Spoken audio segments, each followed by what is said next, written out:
Сәлем баршаңызға, менің каналыма қош келдіңіздер. Бүгін сіздермен бір жасағанда езілмей шашырап пісетін күріштің құпияларымен бөлісетін боламын. Видеоны соңына дейін тамашалаңыздар. Ең алдымен сковородкамызға қажетті мөлшерде сары майымызды салып аламыз.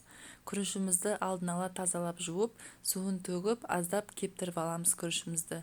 Міне осындай суы кеуіп құрғап тұру керек.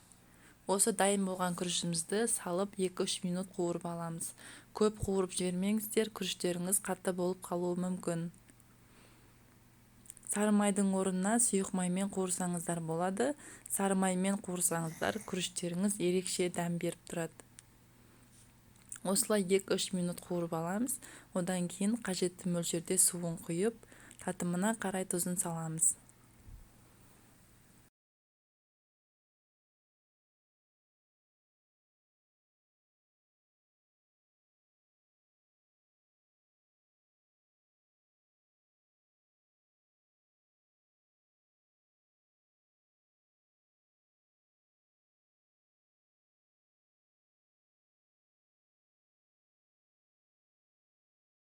Күрішіміз толығымен сумен жабылып тұру керек.